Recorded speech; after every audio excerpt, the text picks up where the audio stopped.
Soares. O relatório sobre as 10 medidas de combate à corrupção deverá ser entregue na semana que vem pelo deputado Onyx Lorenzoni. O assunto ainda está sendo discutido em uma comissão especial da Câmara.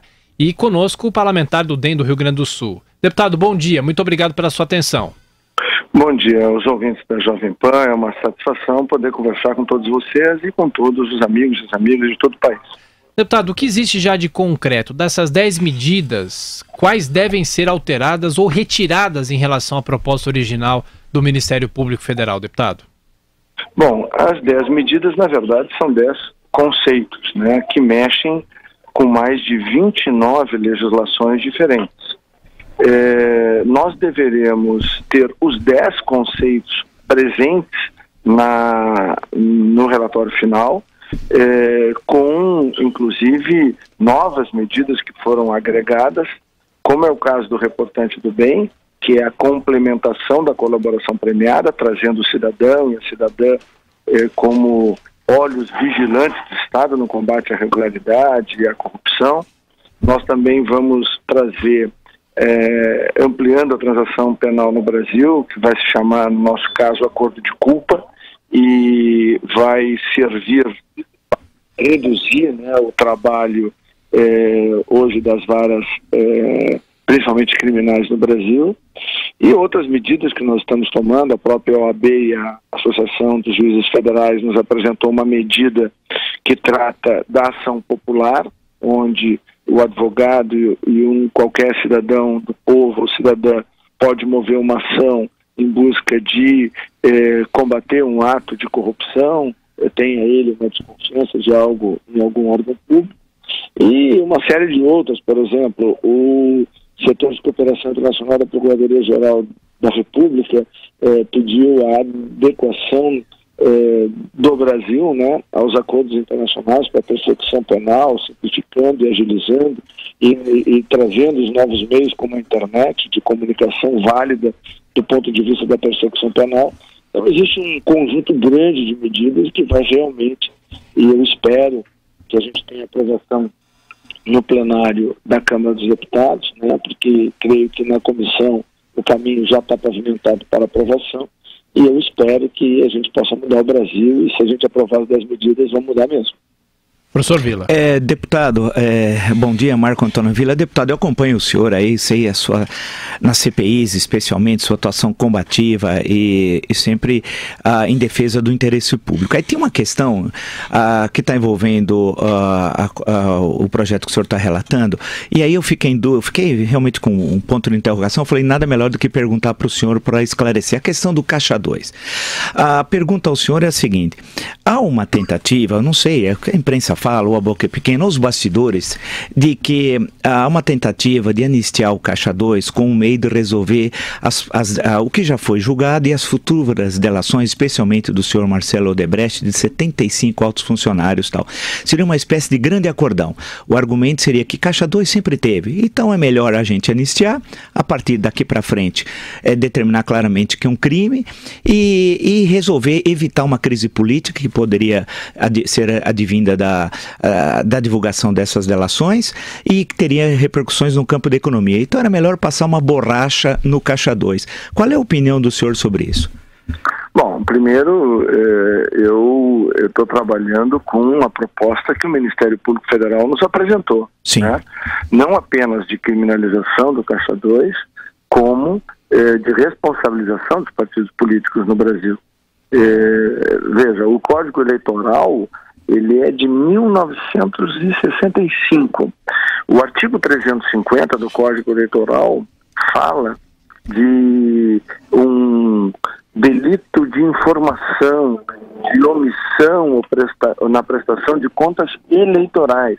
É por isso que ao longo desses mais de 50 anos da vigência do Código Eleitoral, segundo a informação que recebi, apenas uma pessoa teve uma condenação que remete a crime de Caixa 2 em 50 anos. E o Caixa 2 eleitoral com dinheiro lícito, o dinheiro ilícito, a gente não tem nem abrir conversa. Por quê, Marco? Porque dinheiro ilícito é fruto ou de narcotráfico, ou de roubo, ou de corrupção, ou de contrabando, né, jogo, quer dizer, são infrações penais, são ilícitos penais que antecedem a chegada desse dinheiro no processo quer eleitoral ou de sustentação partidária. Isso é o que a Lava Jato está combatendo com base na lei de lavagem de dinheiro e com que nós aprovamos na Câmara e com base na lei dos crimes contra o sistema financeiro. E está tendo todo o êxito do mundo e não tem nenhuma dúvida sobre a questão penal. O que nós estamos querendo fazer é, de uma vez por todas, o Brasil afastar esse fantasma e esta prática terrível que acompanha o processo político brasileiro, que é o Caixa 2, de origem lícita. Por que eu digo que é de origem lícita? O dinheiro é de origem lícita. Porque, por exemplo, o dono de um posto de gasolina, numa pequena cidade, que tem qualquer contrariedade lá ou não deseja a reeleição de um prefeito, ele apoia o candidato adversário e dá 100 litros de gasolina, certo?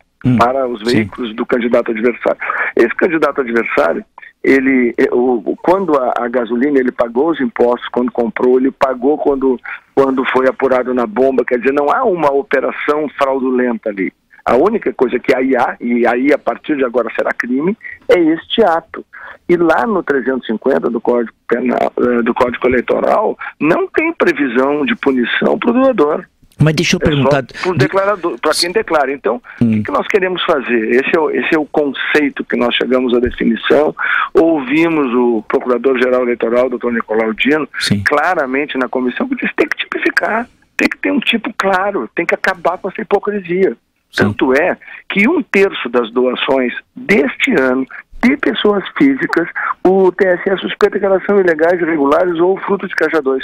Mas porque é morto que doou, é cara do Bolsa Família. Então precisa ter um fim nessa história. Mas, deputado... e essa é que é a iniciativa que nós estamos tomando. Desculpe interromper, mas é só um esclarecimento. Como é que é possível, deputado, a dúvida minha, acho que de muitos ouvintes, é saber, por exemplo, uma empresa doou para o candidato Y através do Caixa 2 e passou dinheiro para o candidato Y e tal. Bem, como é que é possível saber se o senhor falou, precisa separar o dinheiro legal do ilegal. Como é que é possível separar? Vamos dizer, a empresa doou porque ela tinha um contrato público, sobrefaturou os preços, por exemplo. Aí não tem nada a ver com esse artigo. Aí ele vai lá para a lei de lavagem de dinheiro, é o que o Ministério Público está fazendo. Esse é o trabalho do Ministério Público. O que ocorre hoje é que o que nós temos que acabar, inclusive eu tentei desenhar um exemplo para o nosso ouvinte entender, porque isso é uma matéria árida, né?